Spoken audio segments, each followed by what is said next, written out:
Luis Pérez observó cómo el paisaje árido de Oaxaca se deslizaba a través de la ventanilla del autobús. A sus 28 años, nunca pensó que regresaría al pueblo que abandonó hace 10 años, cuando escapó de la casa de sus tíos Raúl y Consuelo.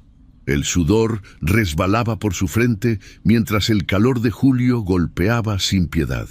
La muerte de su madre, ocurrida la semana anterior en Ciudad de México, lo obligaba a volver para recoger unos documentos familiares que ella había guardado en la vieja casona.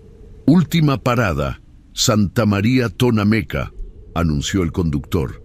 Luis tomó su pequeña maleta y descendió, sintiendo inmediatamente el polvo del camino adherirse a su piel húmeda.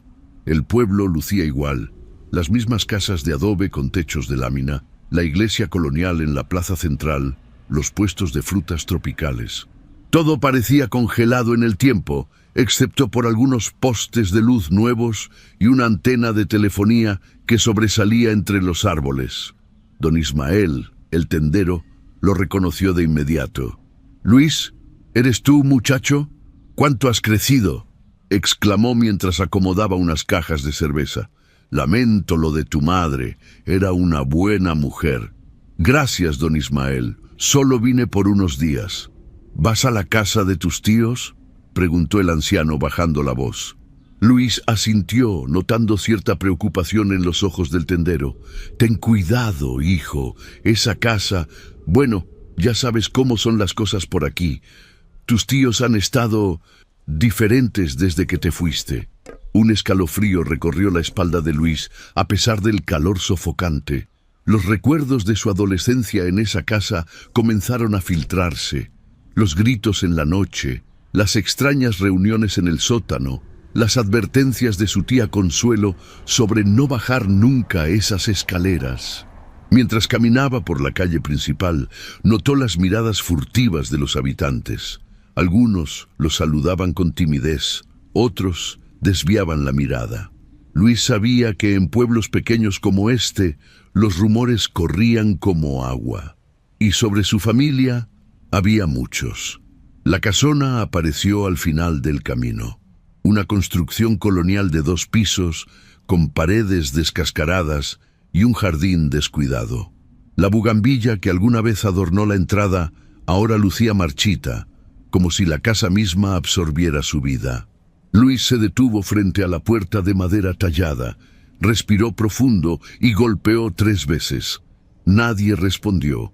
Volvió a intentarlo con más fuerza. Finalmente escuchó pasos arrastrados acercándose y la puerta se abrió con un chirrido que le erizó la piel. «¿Tío Raúl?».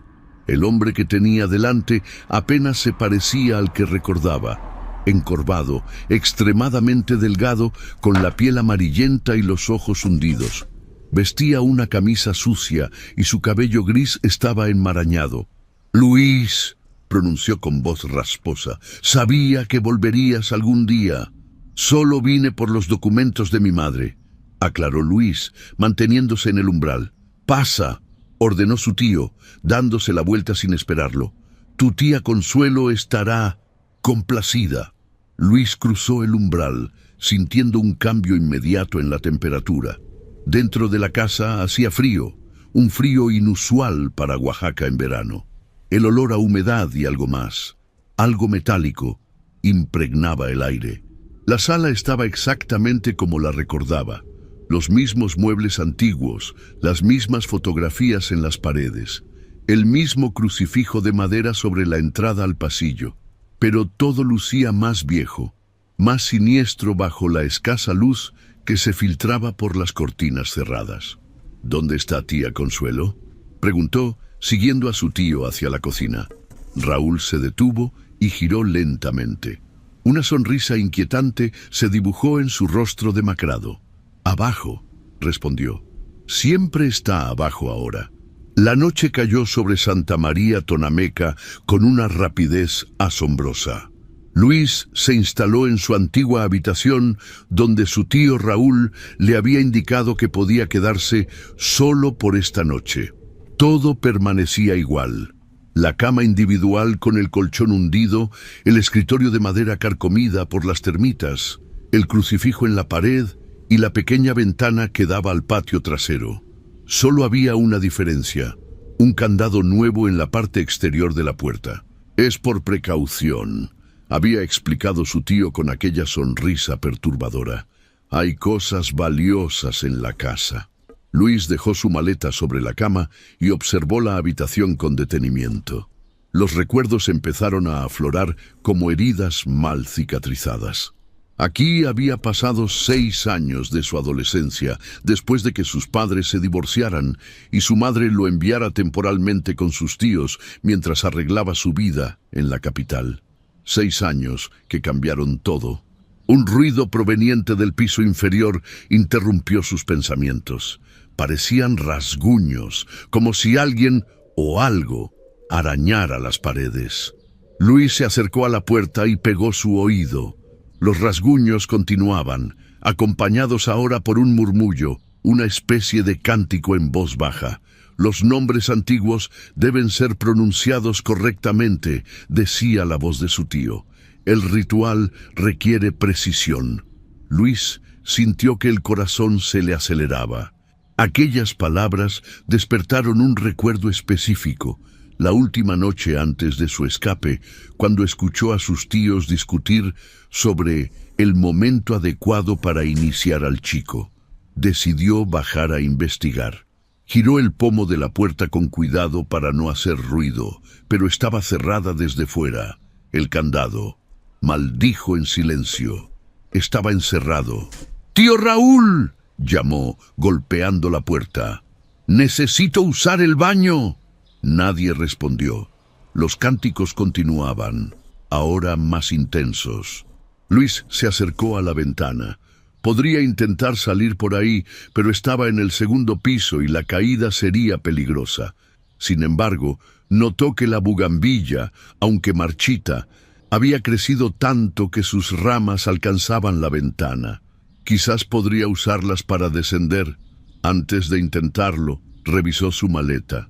Entre su ropa encontró lo que buscaba: la vieja llave que su madre le había entregado en su lecho de muerte. «Cuando vayas a la casa», había dicho ella con su último aliento, «busca en el sótano. Hay algo que debes saber sobre nuestra familia». Luis nunca entendió a qué se refería. El sótano siempre había estado prohibido para él.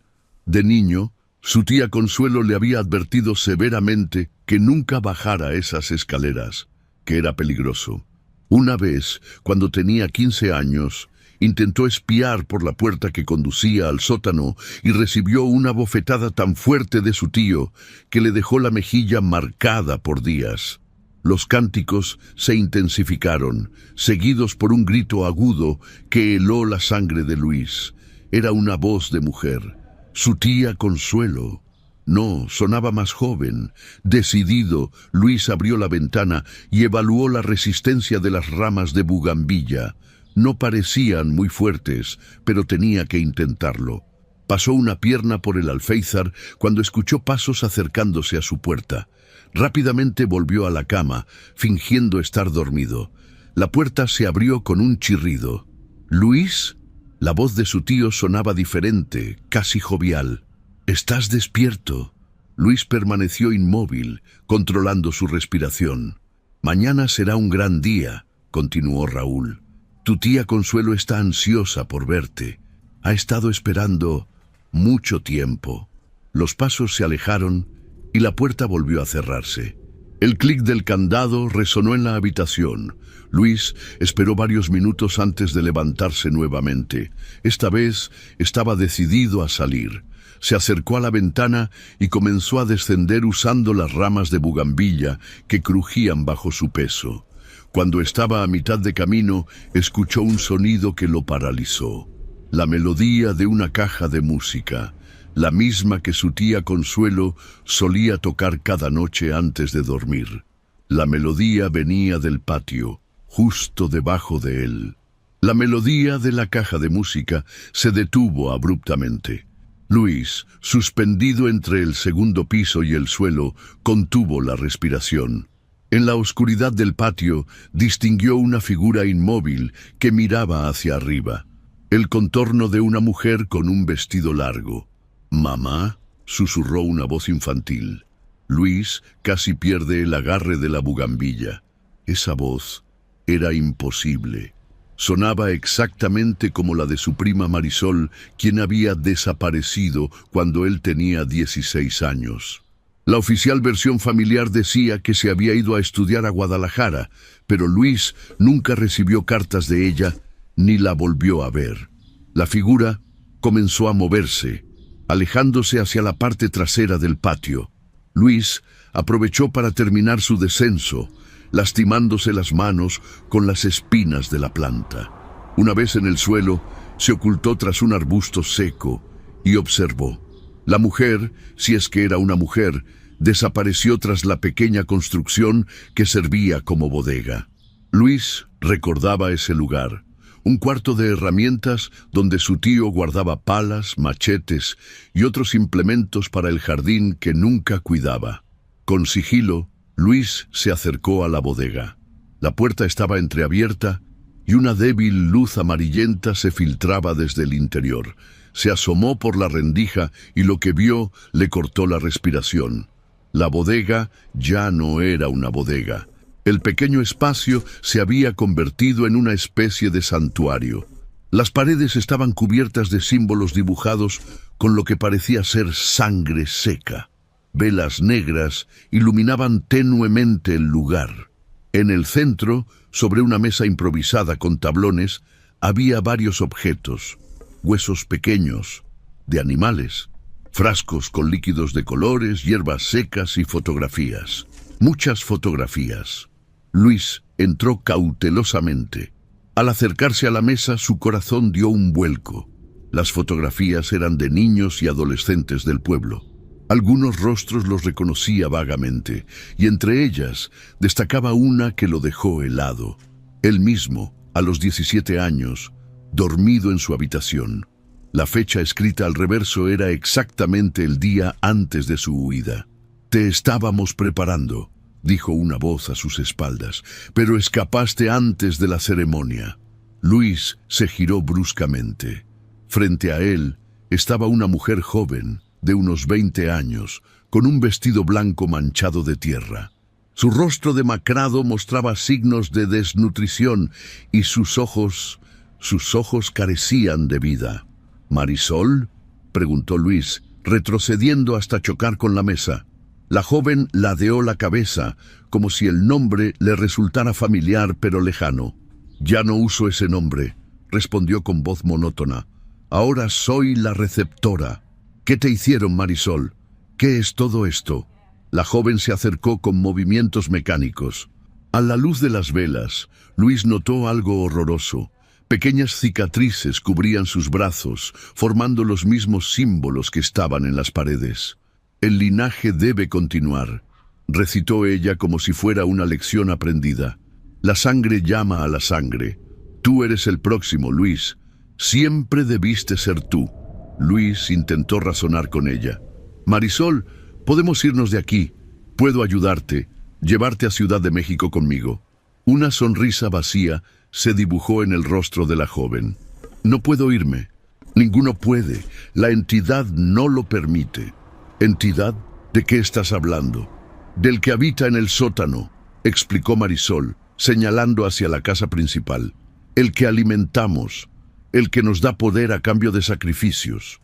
Luis recordó las palabras de su madre moribunda. «Busca en el sótano. Hay algo que debes saber sobre nuestra familia». «¿Qué hay en el sótano, Marisol?». Antes de que ella pudiera responder, una voz potente resonó desde la casa. «¡Receptora! ¡Ven inmediatamente!». Era su tío Raúl. Marisol reaccionó como un animal adiestrado, girándose instantáneamente hacia la casa. «Debo irme», dijo, avanzando hacia la puerta. Luego se detuvo y miró a Luis por encima del hombro. «No intentes escapar del pueblo. Los guardianes te encontrarán, como me encontraron a mí cuando lo intenté». Luis quedó solo en el santuario improvisado, rodeado de símbolos incomprensibles y evidencia de rituales que no podía entender. Pero ahora tenía un objetivo claro. Debía llegar al sótano. Si quería respuestas y si quería ayudar a Marisol, tenía que descubrir qué secreto guardaba su familia bajo aquella casa. Tomó una de las velas y salió de la bodega. La casa principal estaba a unos 20 metros. Todas las ventanas del primer piso tenían barrotes, excepto una, la de la cocina, que daba al pequeño huerto de hierbas que su tía Consuelo solía cultivar. Con la llave que su madre le había dado apretada en su puño, Luis avanzó hacia la ventana de la cocina, determinado a enfrentar lo que fuera que se ocultaba en el sótano de la casa de sus tíos. La ventana de la cocina se dio con un chirrido que pareció resonar en toda la casa. Luis contuvo la respiración, esperando que el ruido no hubiera alertado a sus tíos. Después de unos segundos de tenso silencio, se deslizó al interior. La cocina estaba sumida en penumbras, apenas iluminada por la luz de la luna que se filtraba por la ventana. El olor a comida rancia y algo putrefacto impregnaba el aire. Sobre la mesa, Luis distinguió restos de lo que parecía ser carne cruda, hierbas secas y varios frascos con sustancias oscuras. Se movió con cautela hacia el pasillo. La puerta del sótano estaba al final, junto a la alacena. Luis la recordaba bien. Una puerta de madera oscura con una cerradura antigua de hierro forjado. De niño, siempre le había provocado una inexplicable sensación de miedo. Al llegar frente a ella, notó algo nuevo. Habían tallado símbolos en la madera, similares a los que vio en la bodega, símbolos que parecían vibrar bajo la débil luz de su vela. Sacó la llave que su madre le había entregado. Era antigua, de hierro negro, con un diseño intrincado en el mango que representaba lo que parecía ser un árbol o una raíz. La insertó en la cerradura con manos temblorosas. Encajaba perfectamente. Antes de girarla, pegó el oído a la puerta. Lo que escuchó le heló la sangre. Un murmullo constante, como si decenas de voces susurraran simultáneamente en un idioma incomprensible. Y debajo de esos susurros, un sonido rítmico, como un latido. Luis dudó. Cada instinto en su cuerpo le gritaba que huyera, que abandonara esa casa maldita y nunca regresara. Pero la imagen de Marisol, convertida en lo que fuera que sus tíos llamaban la receptora, le dio la determinación que necesitaba. Giró la llave. El mecanismo cedió con un chasquido metálico y la puerta se abrió ligeramente, dejando escapar un aire frío y viciado que apagó su vela.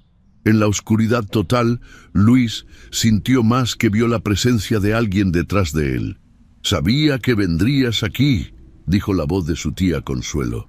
«La sangre siempre llama a la sangre». Luis se giró bruscamente. En la penumbra distinguió la silueta de su tía, pero había algo extraño en ella, algo que no encajaba con sus recuerdos. Era como si su cuerpo estuviera distorsionado. «¿Qué le han hecho a Marisol?», demandó Luis, retrocediendo hacia la puerta abierta del sótano. «¿Qué es toda esta locura?».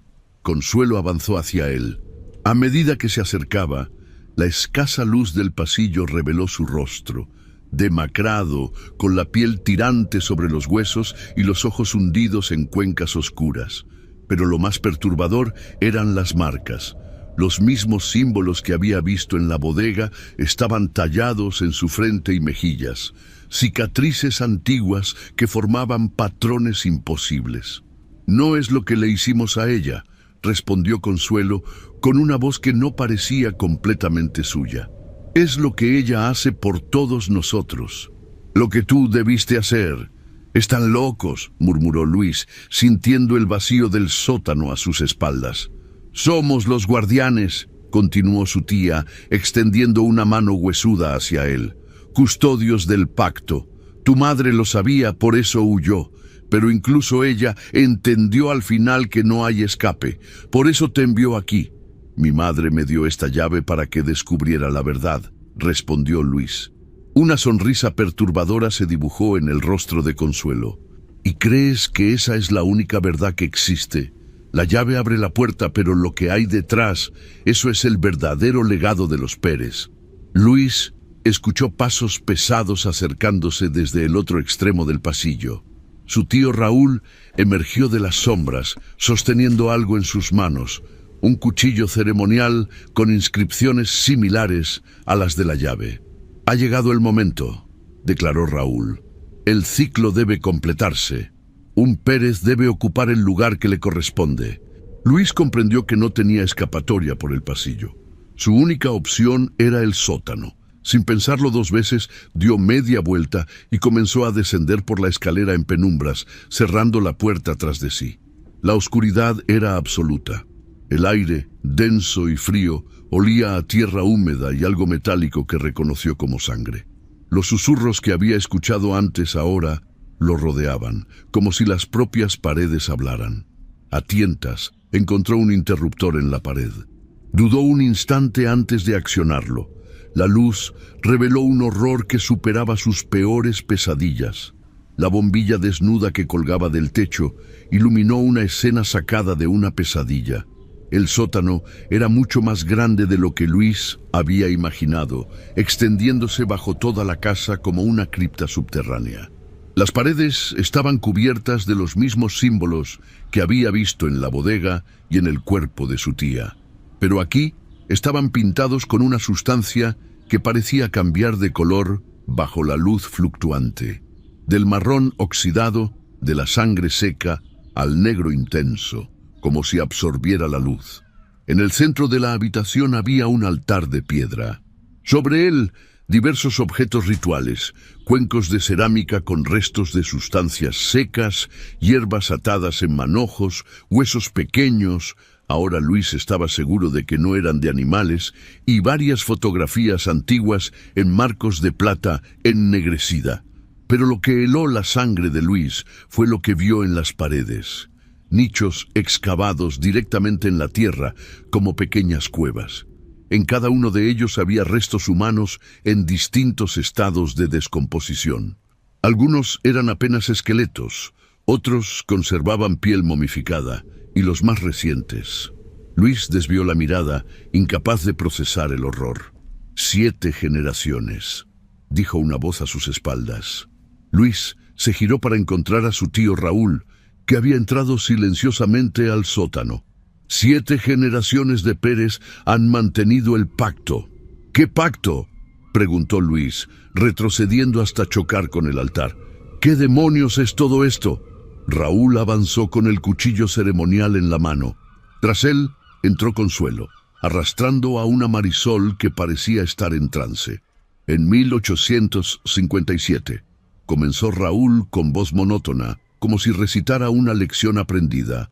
Tu tatarabuelo Esteban Pérez estaba a punto de perderlo todo. La guerra lo había dejado en la ruina. Su familia moría de hambre. Entonces encontró el grimorio. Luis notó que sobre el altar había un libro antiguo, con cubiertas de cuero oscuro y cierres metálicos. El grimorio le enseñó cómo contactar con aquel que espera detrás del velo, continuó su tío. Le ofreció un trato, prosperidad, poder y longevidad a cambio de sacrificios. Un sacrificio cada 7 años, siempre de la misma sangre, siempre un Pérez. Están locos, murmuró Luis, buscando desesperadamente una vía de escape. ¿Locos? Raúl soltó una risa seca. Mira a tu alrededor, sobrino. ¿Crees que nuestra familia habría sobrevivido a la revolución, a la pobreza, a las epidemias, sin el pacto? Tu propia madre se benefició de él. ¿Por qué crees que pudo establecerse en Ciudad de México, conseguir trabajo, enviarte a la universidad? Luis recordó súbitamente cómo su madre, que apenas había terminado la primaria, consiguió inexplicablemente un buen trabajo en una empresa importante. Cómo las cosas siempre parecían resolverse mágicamente cuando estaban en problemas económicos. El precio, continuó Consuelo, acariciando el cabello de Marisol con una ternura perturbadora. es que cada 7 años un miembro de la familia debe convertirse en el receptáculo. Debe permitir que parte de aquel que espera habite en su cuerpo, alimentándose de su esencia vital. Marisol ha sido el receptáculo estos últimos años, añadió Raúl. Pero está llegando a su límite. Necesitamos un reemplazo. Luis comprendió entonces por qué su prima parecía tan demacrada, por qué sus ojos carecían de vida. Estaba siendo consumida desde dentro. Originalmente tú debías ser el siguiente, dijo Consuelo. Pero escapaste. Tu madre te protegió, te escondió en la ciudad. Tuvimos que usar a Marisol en tu lugar. Y ahora, concluyó Raúl acercándose con el cuchillo, has regresado justo a tiempo. El ciclo está por completarse, esta noche. Luis miró desesperadamente a su alrededor. No había ventanas ni otras puertas. La única salida era la escalera por la que había bajado, ahora bloqueada por sus tíos y Marisol. Fue entonces cuando notó algo en el suelo, cerca del altar. Una losa que parecía diferente al resto, con un pequeño anillo de metal en uno de sus extremos. ¿Una trampilla? No funcionará, dijo Raúl, como si hubiera leído sus pensamientos. Tu madre también intentó escapar por ahí. Termina en las cuevas bajo el pueblo, un laberinto del que nadie ha regresado jamás. Prefiero arriesgarme con las cuevas que con ustedes, respondió Luis. De repente, las luces parpadearon. Un sonido grave, como un gemido proveniente de las entrañas de la tierra, sacudió el sótano. Polvo y pequeñas piedras cayeron del techo. Ha comenzado, susurró Consuelo con temor reverencial. Aquel que espera siente la presencia de nueva sangre. Luis notó que los símbolos en las paredes parecían moverse, como si respiraran. Los susurros se intensificaron, convirtiéndose en un coro de voces agonizantes. Marisol, que hasta ahora había permanecido en trance, de repente fijó su mirada en Luis. Por un instante, sus ojos recuperaron lucidez. ¡Corre!, articuló sin emitir sonido, y entonces todo el sótano se sumió en la oscuridad total del sótano. Luis reaccionó por puro instinto. Se lanzó hacia donde recordaba que estaba la trampilla, esquivando a su tío Raúl por centímetros. Sintió el roce del cuchillo ceremonial rasgando su camisa, pero logró alcanzar el anillo metálico. Tiró con todas sus fuerzas. La losa cedió, revelando un hueco negro y un olor a tierra húmeda. Sin pensarlo 2 veces, se deslizó por la abertura justo cuando las luces parpadearon nuevamente, ofreciendo un destello que le permitió ver el rostro furioso de su tío. La caída fue corta pero dolorosa. Aterrizó sobre un suelo rocoso, lastimándose el hombro. Arriba, escuchó los gritos de Raúl. «Es inútil, Luis. Las cuevas son su dominio. Regresa y acepta tu destino con dignidad». Luis se incorporó en la oscuridad absoluta. El túnel en el que se encontraba era estrecho y bajo, obligándolo a permanecer ligeramente encorvado. El aire era frío y húmedo, con un olor a minerales y algo más, algo orgánico en descomposición. Sin luz, tendría que avanzar a tientas. Extendió las manos, tocando las paredes rugosas del túnel, y comenzó a moverse lentamente. Cada paso era un acto de fe en la oscuridad. Detrás de él, escuchó el sonido de la trampilla cerrándose, y luego, silencio, o casi. A medida que se alejaba de la entrada, comenzó a percibir sonidos, goteos distantes, el eco de su propia respiración y algo más. Un sonido rítmico, como el que había escuchado a través de la puerta del sótano. Un latido. Luis intentó orientarse. Si su tío tenía razón, estas cuevas formaban un laberinto bajo el pueblo, pero todo laberinto tiene una salida, se dijo a sí mismo. Solo necesitaba mantener la calma y seguir una dirección constante. Decidió seguir el sonido del agua. Donde hubiera agua, eventualmente podría haber una salida al exterior. Avanzó durante lo que le parecieron horas, tropezando ocasionalmente con piedras o desniveles en el suelo. El túnel a veces se estrechaba tanto que tenía que arrastrarse, y otras veces se ensanchaba formando pequeñas cámaras. En una de estas cámaras, sus manos tropezaron con algo que no era roca, algo suave y frío. Retrocedió instintivamente. Un fósforo. Necesitaba luz desesperadamente. Recordó que llevaba un encendedor en el bolsillo, un regalo de su exnovia que nunca usaba, pues no fumaba. Lo encontró y con manos temblorosas lo encendió. La pequeña llama iluminó su entorno inmediato, revelando una visión que le cortó la respiración. La cámara estaba llena de ofrendas, pequeños bultos envueltos en tela, figuras talladas en madera, vasijas de barro con contenidos indescriptibles. Y lo que había tocado, un muñeco de trapo con cabello humano y un rostro pintado que se parecía inquietantemente al suyo. Luis dejó caer el muñeco, horrorizado. Alrededor de la cámara vio símbolos tallados en la roca, los mismos símbolos del sótano, de la bodega, del cuerpo de su tía. El encendedor se apagó, sumiéndolo nuevamente en la oscuridad. Cuando intentó volver a encenderlo, no funcionó. «No necesitas luz para encontrar el camino», dijo una voz a su lado. Una voz que reconoció inmediatamente. «¿Mamá?», preguntó, girándose bruscamente.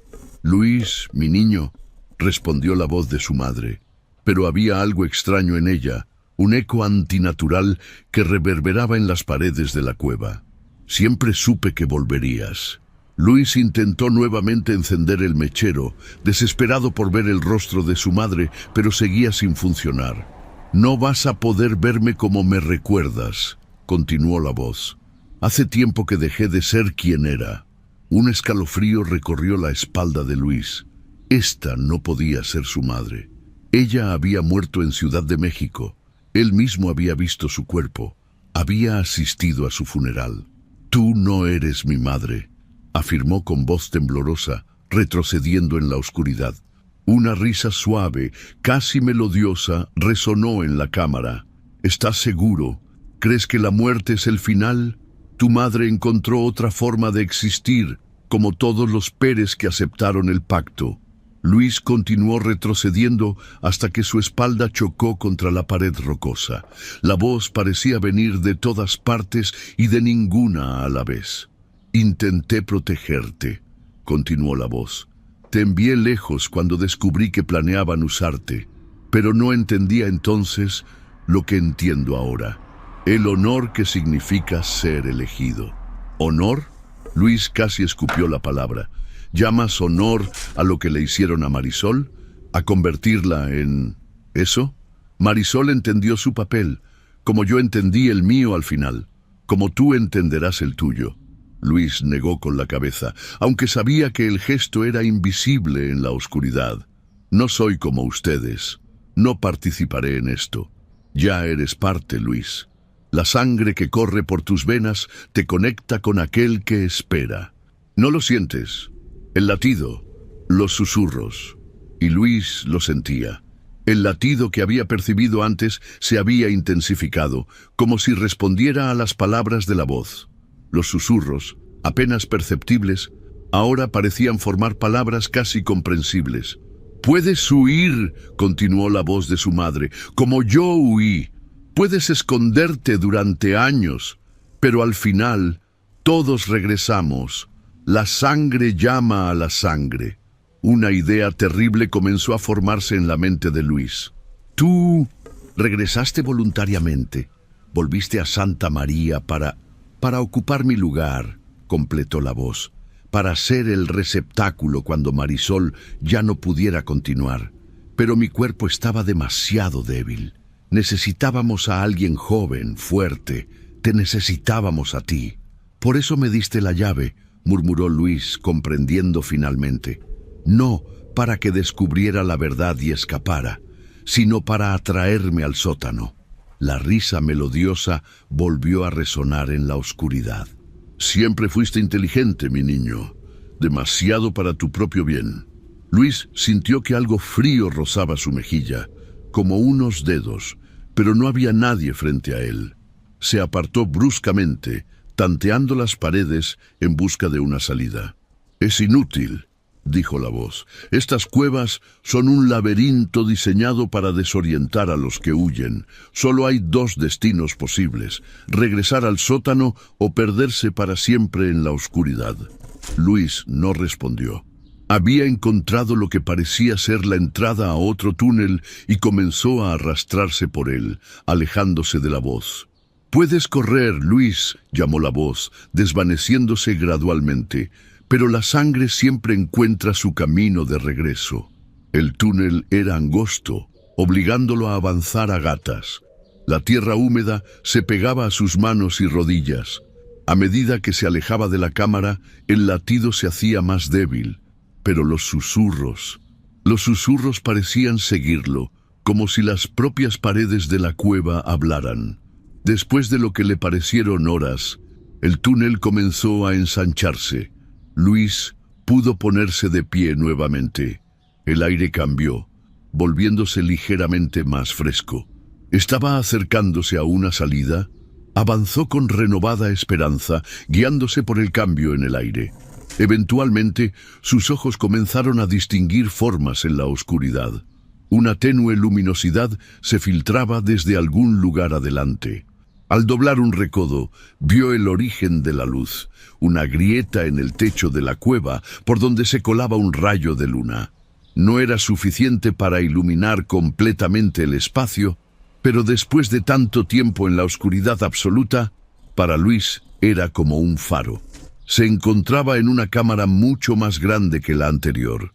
El techo se elevaba varios metros, y en el centro había una especie de lago subterráneo, negro y perfectamente inmóvil, como un espejo de obsidiana. Luis se acercó al borde del agua, esperando encontrar algún reflejo de la luz lunar, pero el lago parecía absorber toda luminosidad. Y entonces lo vio. Un pequeño bote de madera amarrado a una roca en la orilla. Luis observó el bote con desconfianza. Su presencia era demasiado conveniente, como si alguien lo hubiera dejado allí específicamente para él. Sin embargo, el lago parecía extenderse hasta donde alcanzaba la vista, bloqueando cualquier ruta terrestre. Tras varios minutos de deliberación, decidió que no tenía más opción. Se acercó cautelosamente y examinó la embarcación. Era un bote sencillo, desgastado por el tiempo y la humedad, pero parecía resistente. Dentro había un remo de madera igualmente antiguo. Desató la cuerda que lo mantenía amarrado y subió, balanceándose ligeramente al acomodarse. El bote se hundió unos centímetros bajo su peso, pero flotaba sin problemas. Con el remo comenzó a impulsarse, alejándose de la orilla. El agua era extrañamente densa, ofreciendo resistencia al remo como si fuera aceite negro, y estaba fría, increíblemente fría. Cada vez que el remo rompía la superficie, Luis sentía una corriente gélida que subía por sus brazos. El silencio era absoluto. Ni siquiera se escuchaba el sonido del agua al ser desplazada por el bote. Era como navegar en el vacío. La única luz seguía siendo el rayo de luna que se filtraba por la grieta, cada vez más distante a medida que avanzaba. Luis intentó orientarse, buscando alguna señal de una salida en las paredes rocosas que rodeaban el lago, pero todas lucían iguales, sin ningún indicio de túneles o pasadizos. Después de lo que le parecieron horas, algo cambió. Los susurros, que habían sido un murmullo constante desde que entró en las cuevas, comenzaron a intensificarse. Pero ahora podía entenderlos. Eran voces que pronunciaban nombres que reconoció. Esteban Pérez, 1857, susurraba una voz. Manuel Pérez, 1864, respondía otra. Josefina Pérez, 1871. Rodrigo Pérez, 1878. La lista continuaba, avanzando por los años, por las generaciones. Luis reconoció algunos nombres: su abuelo, su tío abuelo, primos lejanos de los que solo había oído hablar en reuniones familiares. Y entonces, con un sobresalto, escuchó Carmen Pérez, 2018. Su madre, el año de su muerte. Marisol Pérez, 2018-2025, continuó la voz. Y luego, una pausa expectante. Luis Pérez. Comenzó la voz, pero se detuvo, como si esperara que alguien completara la fecha. Luis dejó de remar, paralizado por el miedo. Las voces venían del agua, del lago mismo, como si cada gota contuviera un susurro. Intentó reanudar el movimiento, remando más rápido, desesperado por alejarse. Fue entonces cuando notó que el agua comenzaba a agitarse a su alrededor. La superficie, antes perfectamente limpia, sombras bajo el agua, formas humanas que parecían nadar lentamente hacia la superficie. Luis remó con frenesí, pero el bote apenas avanzaba, como si el agua se hubiera vuelto aún más densa. Una mano emergió junto al bote, una mano pálida, arrugada por la humedad, con uñas largas y amarillentas. Luego otra, y otra más. Decenas de manos surgiendo del agua negra, intentando alcanzar el bote. Luis golpeó una de ellas con el remo. La mano se hundió momentáneamente, pero volvió a emerger, junto con lo que parecía ser un rostro humano, pero distorsionado, con los ojos completamente negros y la boca abierta en un grito silencioso. «Somos los que aceptaron», dijo una voz que parecía emanar de todas las figuras a la vez. «Los que se convirtieron en uno con aquel que espera». Luis continuó golpeando con el remo, intentando mantener a las figuras alejadas del bote. Pero eran demasiadas, surgiendo de todas direcciones. «Únete a nosotros, Luis», continuaron las voces. «La sangre llama a la sangre. El ciclo debe completarse». Una de las manos logró aferrarse al borde del bote, seguida por otra y otra más. El bote comenzó a inclinarse peligrosamente bajo el peso. En su desesperación, Luis recordó algo que había visto en la orilla, una antorcha apagada, junto a donde estaba amarrado el bote. No le había prestado atención entonces, pero ahora buscó frenéticamente en sus bolsillos. El encendedor no había funcionado en la cueva, pero quizás aquí lo encontró y lo accionó. Para su sorpresa, una llama surgió. Sin pensarlo dos veces, sumergió el extremo inferior del remo en el agua y luego lo acercó al encendedor. Contra toda lógica, el remo comenzó a arder como si estuviera impregnado en algún combustible. Las figuras en el agua retrocedieron ante la luz del fuego, emitiendo un chillido inhumano que reverberó en las paredes de la cueva. Luis utilizó el remo encendido como una antorcha improvisada, manteniéndolas a raya. La luz del fuego reveló algo que no había podido ver antes.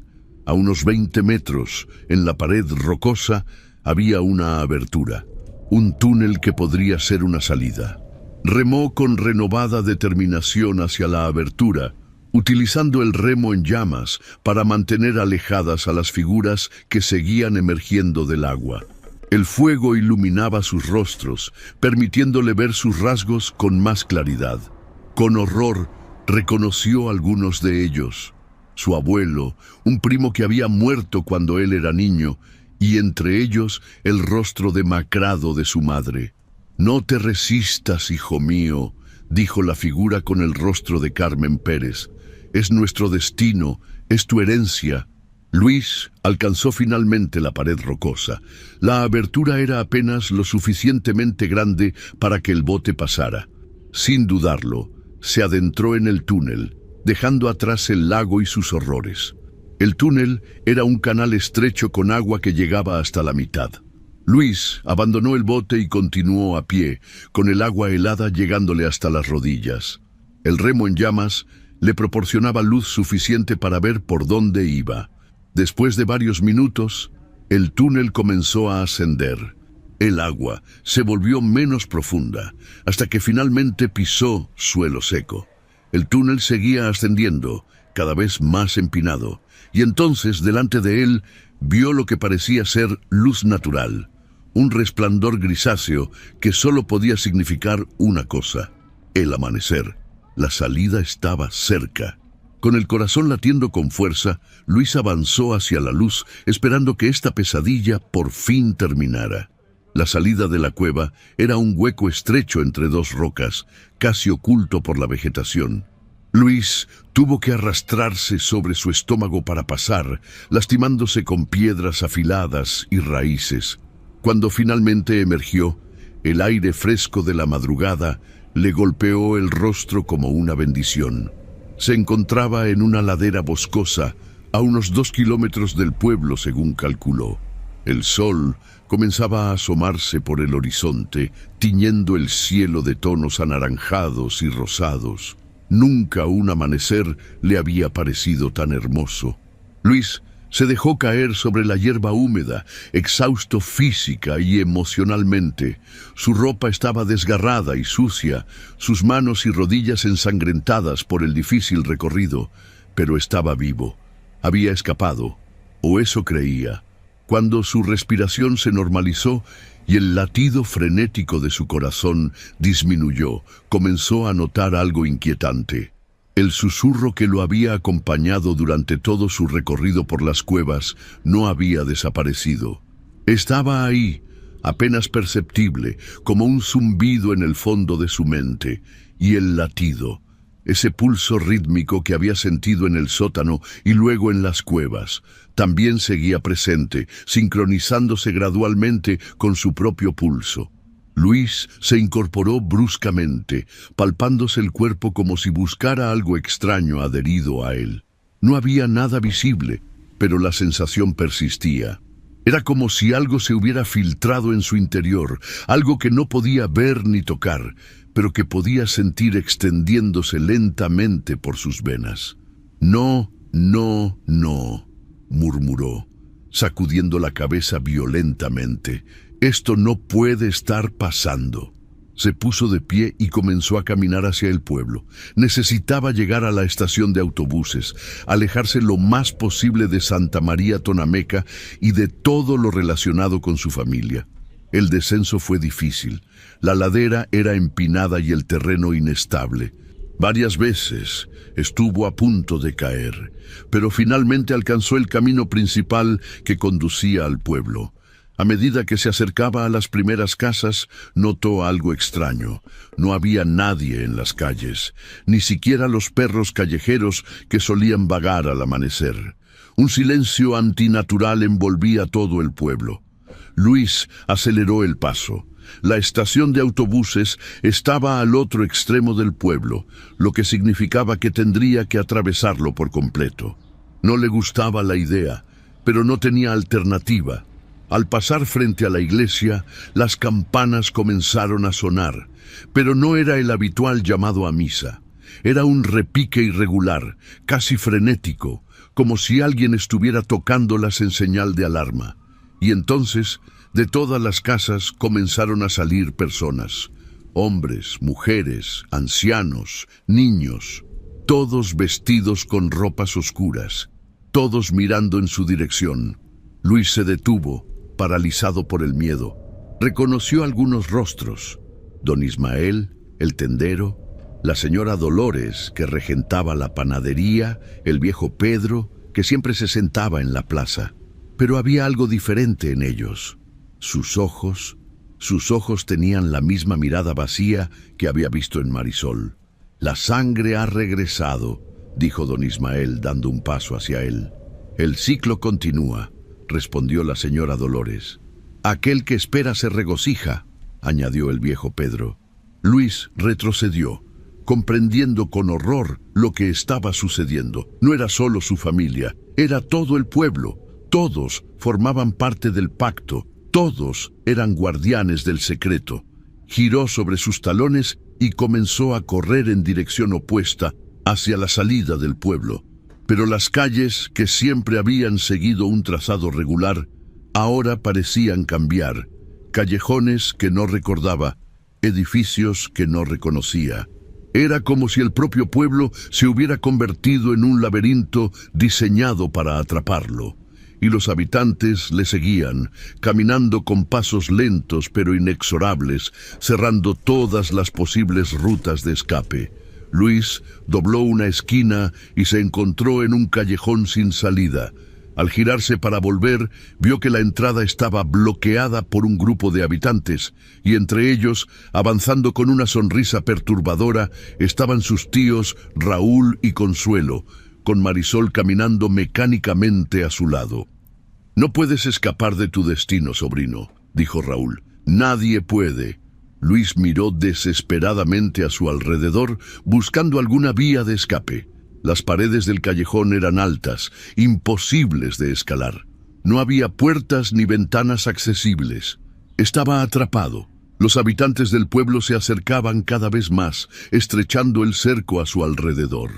Luis podía ver sus rostros ahora, todos con la misma expresión vacía, todos murmurando las mismas palabras una y otra vez. La sangre llama a la sangre. El ciclo debe completarse. En ese momento sintió un dolor agudo en el pecho.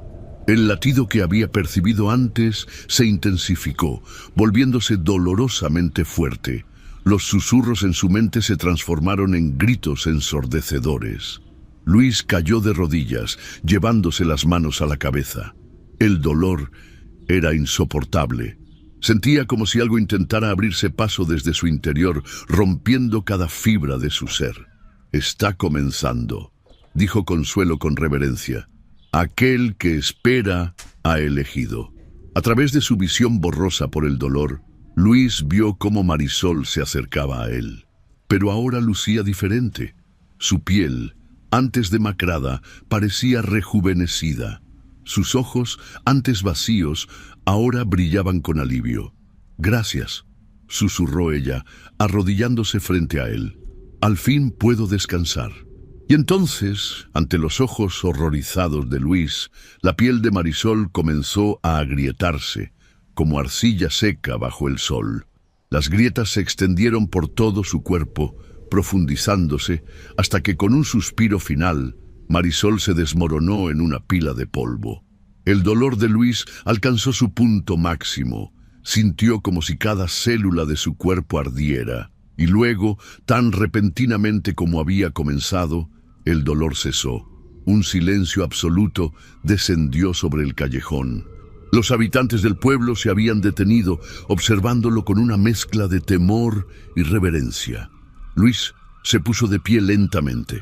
Se sentía diferente, más fuerte, más consciente. Podía percibir cada latido de los corazones que lo rodeaban. Podía oír cada pensamiento que cruzaba sus mentes y entendía. Por fin entendía el pacto, el ciclo, el propósito. Todo estaba claro ahora. Raúl se acercó a él, inclinando la cabeza en señal de respeto. «El receptáculo ha sido elegido», anunció. «Luis Pérez es ahora el recipiente de aquel que espera. El ciclo continúa». Luis observó sus manos. Las mismas manos, pero ahora podía ver símbolos formándose bajo su piel, como tinta que se expande en agua. Los mismos símbolos que había visto en el sótano, en la bodega, en el cuerpo de su tía. Quería gritar, quería luchar contra lo que fuera que estaba tomando control de él. Pero una parte de él, una parte cada vez mayor, lo aceptaba, lo abrazaba. La sangre llama a la sangre. El ciclo debe completarse. «Volvamos a casa», dijo con una voz que no parecía completamente suya. «Tenemos mucho que preparar para los próximos 7 años».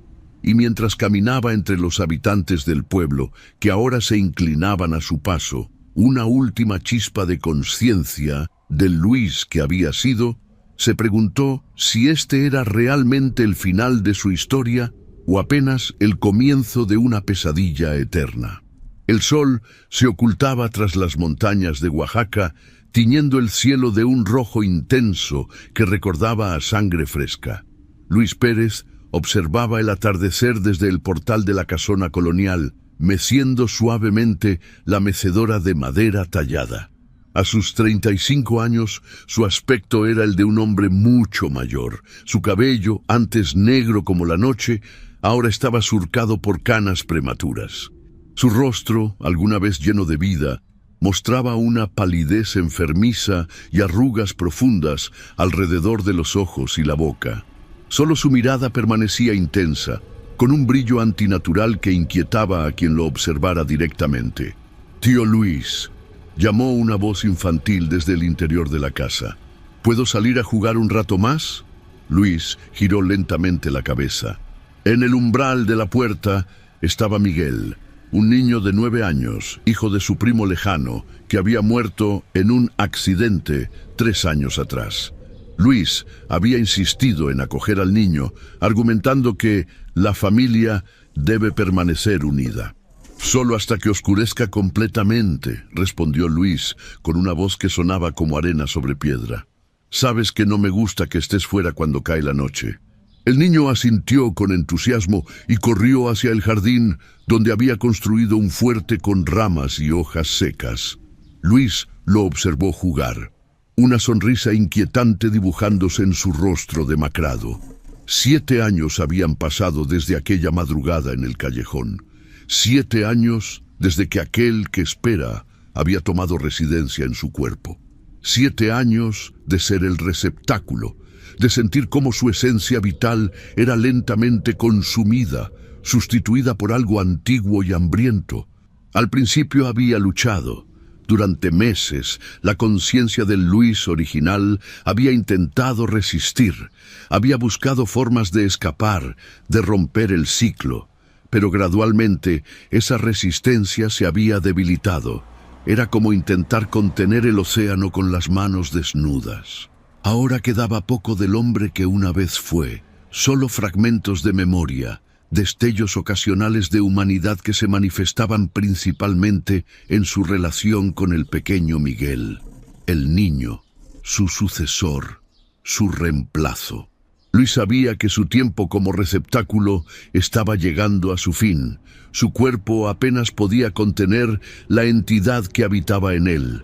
Pronto necesitaría transferirla a un nuevo recipiente, y Miguel, con su sangre Pérez, era el candidato perfecto.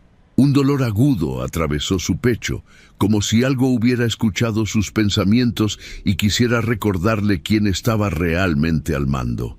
Luis se dobló sobre sí mismo, jadeando. Estos episodios eran cada vez más frecuentes y más intensos. «¿Estás bien, tío Luis?», preguntó Miguel, que había notado su malestar y se había acercado corriendo. Luis levantó la mirada. Por un instante, solo un fugaz momento, la niebla que nublaba su mente se disipó. Vio al niño, realmente lo vio, y recordó quién había sido él mismo antes. Recordó la desesperación, el miedo, la impotencia de estar atrapado en un destino que no había elegido. «Miguel», susurró con una voz que por primera vez en años sonaba completamente humana. «Escúchame. Tienes que irte de aquí. Busca a alguien llamado Padre Sebastián en la iglesia de San Cristóbal en Ciudad de México. Dile que eres un Pérez. Él entenderá». El niño lo miró confundido, sin comprender la urgencia en la voz de su tío. «Pero, ¿por qué tendría que irme? Esta es mi casa ahora». Luis intentó explicar, pero el dolor regresó con más fuerza. Sintió como si garras invisibles desgarraran su interior. Sus ojos, por un momento claros, volvieron a nublarse con aquella luminosidad antinatural. «Olvida lo que dije», respondió con la voz arenosa que había vuelto. «Ve a lavarte para la cena. Tendremos invitados esta noche». Miguel asintió obedientemente y entró en la casa. Luis permaneció en la mecedora, luchando contra la entidad que nuevamente tomaba control completo. Esa noche había luna llena, la 7ª luna llena del 7º año, el momento perfecto para la ceremonia de transferencia. Los habitantes del pueblo vendrían, como lo habían hecho generación tras generación, para presenciar la continuación del ciclo. Y Miguel, sin saberlo, ocuparía el lugar que Luis dejaría vacante, a menos que Luis cerró los ojos, concentrándose en aquel diminuto rincón de su mente donde aún residía algo de su humanidad original. Allí, protegido de la influencia de aquel que espera, Había estado elaborando un plan durante años.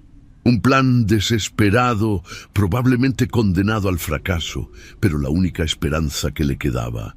No podía salvar su propio cuerpo. Estaba demasiado corrompido, demasiado entrelazado con la entidad. Pero quizás, solo quizás, podría romper el ciclo. Podría evitar que Miguel sufriera el mismo destino. Para ello necesitaría el Grimorio. El mismo libro antiguo que su tatarabuelo Esteban había encontrado en 1857, el que contenía el ritual original del pacto. Si existía alguna forma de deshacer el acuerdo, estaría en esas páginas. El problema era que el Grimorio estaba guardado en el sótano, protegido por símbolos de contención y por la influencia constante de la entidad. Ningún receptáculo había logrado jamás acceder a él con intenciones de destruirlo, pero Luis tenía una ventaja que sus predecesores no habían tenido: el conocimiento moderno. Durante sus años en Ciudad de México, había estudiado antropología e historia antigua. Conocía símbolos y contrahechizos que podrían, teóricamente, neutralizar las protecciones del Grimorio. Solo necesitaba un momento, un breve instante en que la entidad estuviera distraída, concentrada en la preparación para la transferencia. Luis abrió los ojos, observando cómo la oscuridad descendía sobre Santa María Tonameca. Las primeras estrellas aparecían en el cielo, y con ellas, las primeras figuras se distinguían en el camino que llevaba a la casona: los habitantes del pueblo, los guardianes del pacto.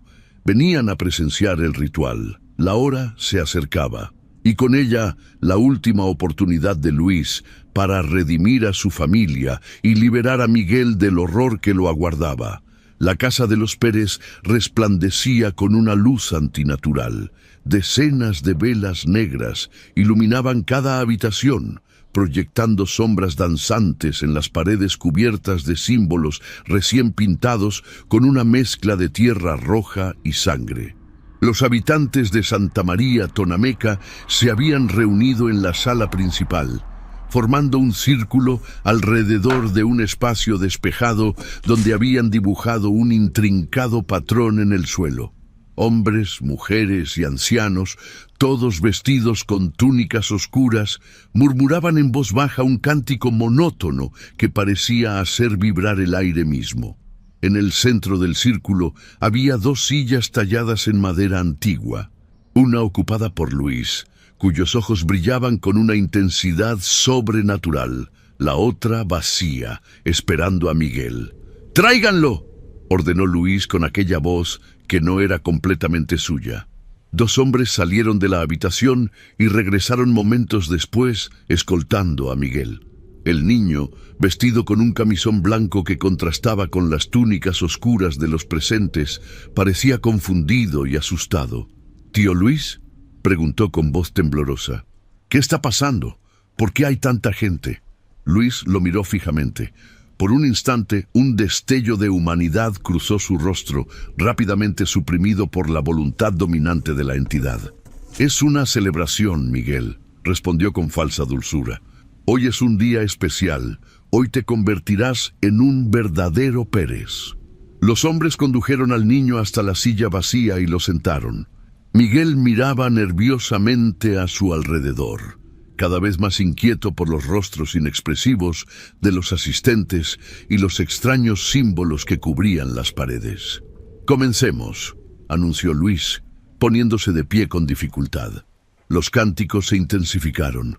Luis se acercó a una mesa lateral donde reposaba un cofre de madera tallada con los mismos símbolos que adornaban las paredes.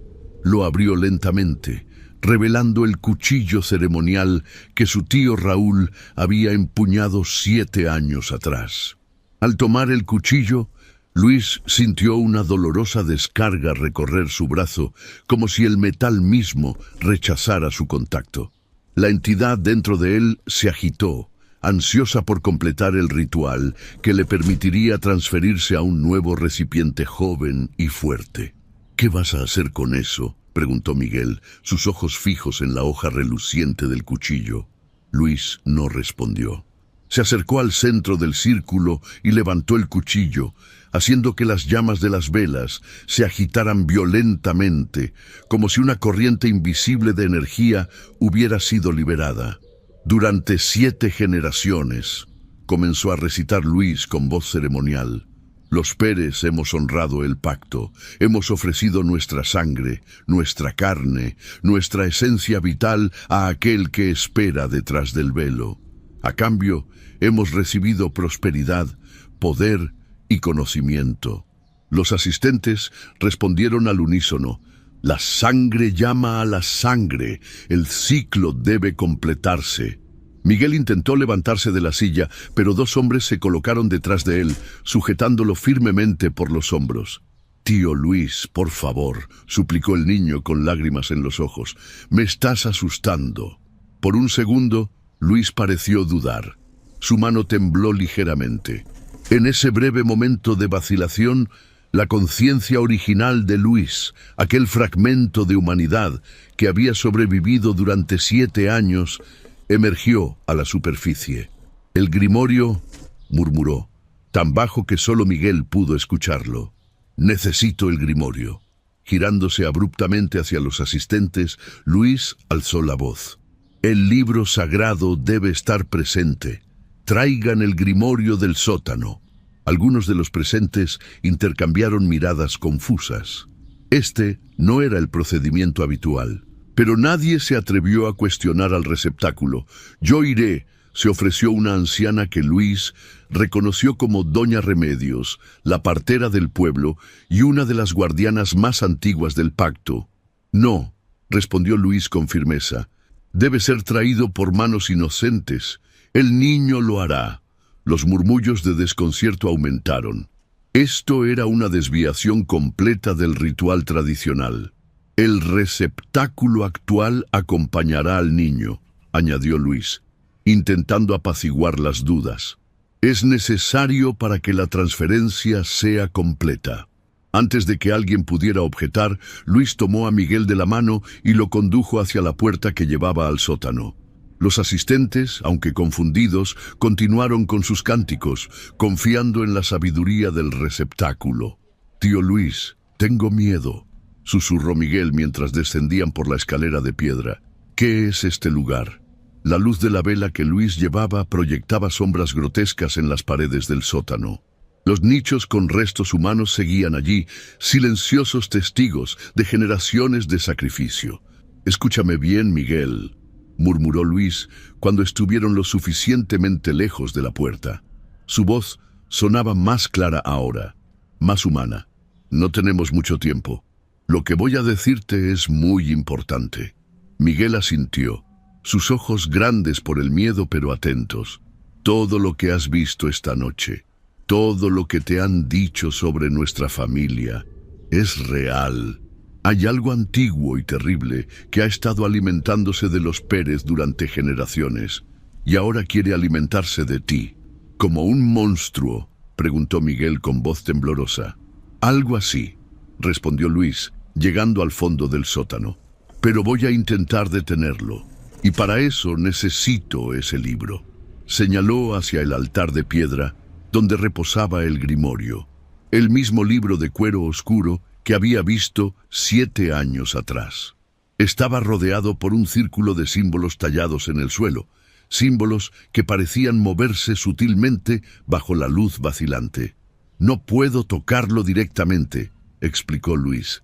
«La cosa que está dentro de mí no me dejará, pero tú sí puedes. Tú aún eres puro».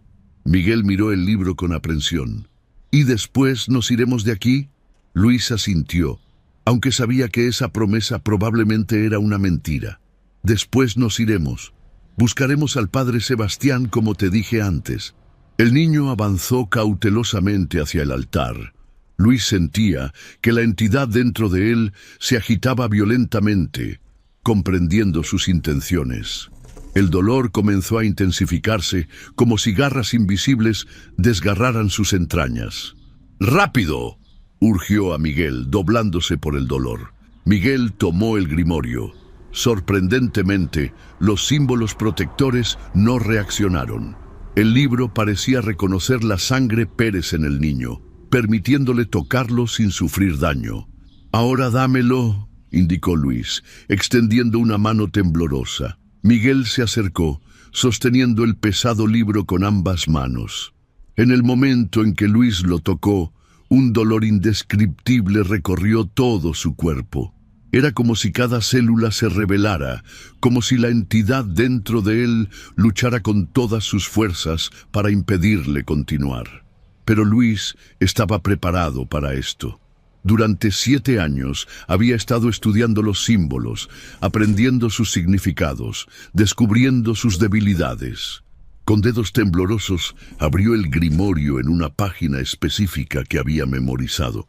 «¿Qué está pasando?», preguntó Miguel, observando cómo Luis parecía luchar contra una fuerza invisible. «Algo que debió hacerse hace mucho tiempo», respondió Luis entre jadeos. El grimorio estaba abierto en una página que mostraba un ritual diferente. No era el pacto original, sino algo más antiguo, algo que había sido deliberadamente ocultado, un ritual de disolución.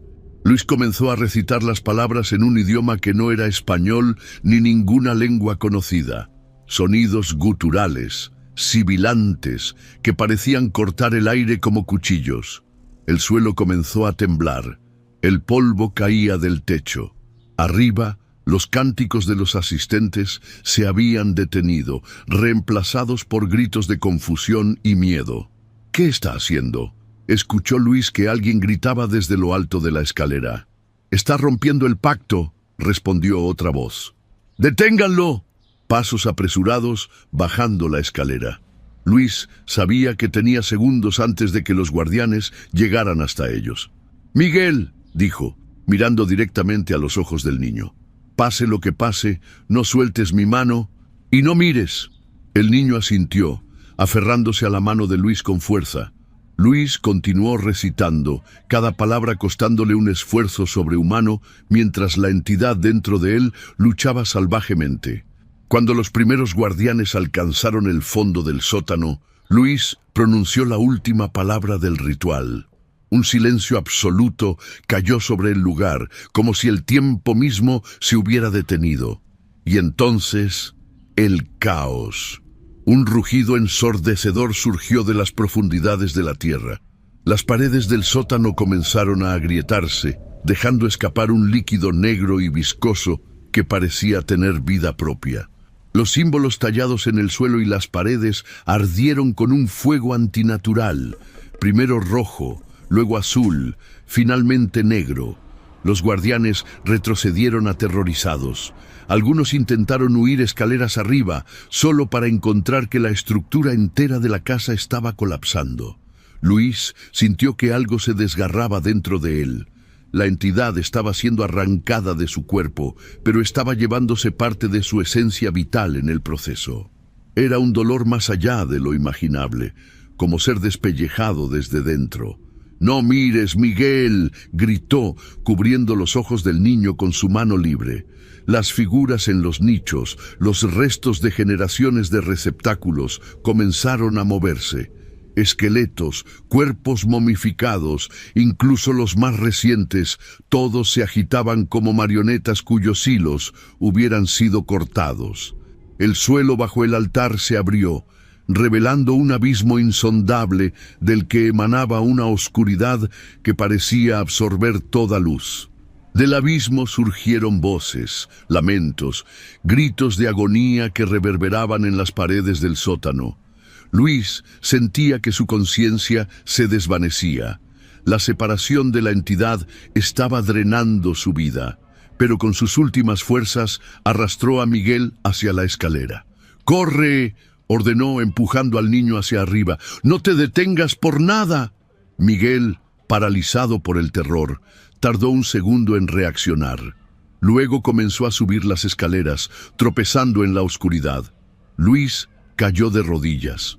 Sentía que su cuerpo se estaba desmoronando, como había ocurrido con Marisol 7 años atrás.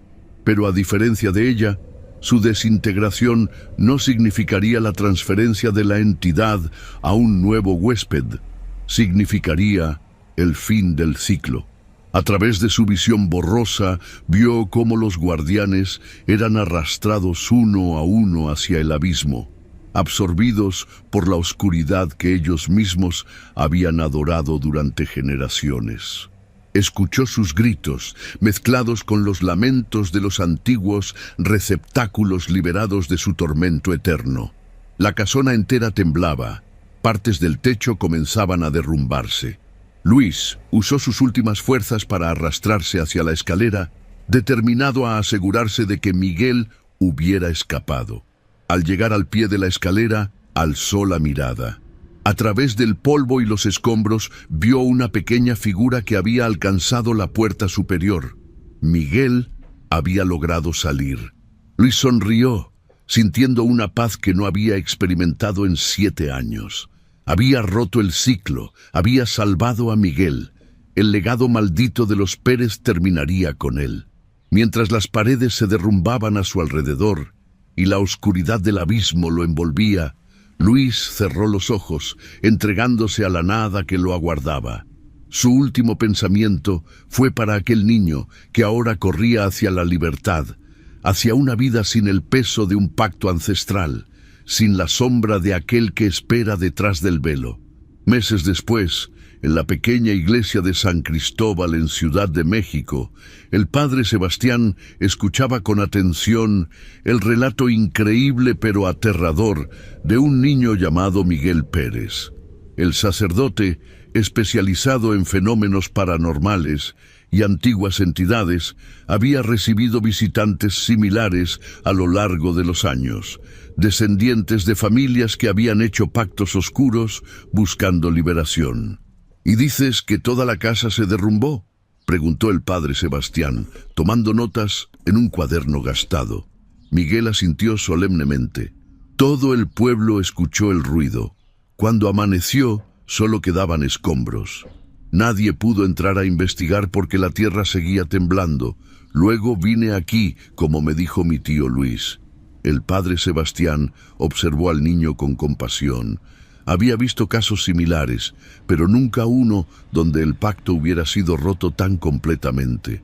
Generalmente las entidades como la que describía Miguel encontraban formas de sobrevivir, de transferirse a nuevos receptáculos, de continuar su ciclo de alimentación. ¿Has tenido sueños extraños desde entonces?, preguntó cautelosamente. Voces, susurros, sensaciones inusuales. Miguel negó con la cabeza. Nada. Es como si un peso hubiera desaparecido. Como si algo que siempre estuvo ahí, aunque yo no lo supiera, ya no estuviera. El sacerdote asintió, permitiéndose un raro momento de optimismo.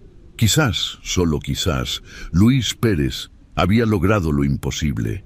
Había roto un ciclo que duraba generaciones. Había liberado a su familia de una maldición ancestral. Estarás seguro aquí, prometió el padre Sebastián. Tenemos contactos que pueden darte una nueva identidad, una nueva vida lejos de Santa María Tonameca. Miguel sonrió por primera vez desde que había comenzado su relato. Gracias, padre. Mi tío Luis estaría agradecido.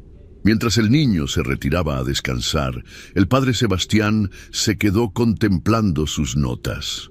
Historias como esta se repetían a lo largo de México, en pequeños pueblos donde tradiciones antiguas y pactos olvidados seguían vigentes, entidades hambrientas que se alimentaban de generaciones enteras de familias atrapadas en ciclos de sacrificio. Pero esta historia tenía algo diferente, un final distinto, un acto de sacrificio verdadero que había roto el ciclo. El sacerdote cerró su cuaderno y elevó una silenciosa oración por el alma de Luis Pérez, esperando que, donde quiera que estuviese, hubiera encontrado finalmente la paz que buscaba. En Santa María Tonameca, donde una vez se alzó la casona de los Pérez, solo quedaba un cráter ennegrecido que los lugareños evitaban a toda costa. Con el tiempo, la vegetación comenzaría a reclamarlo, cubriendo las cicatrices en la tierra, ocultando los horrores que habían ocurrido allí durante generaciones.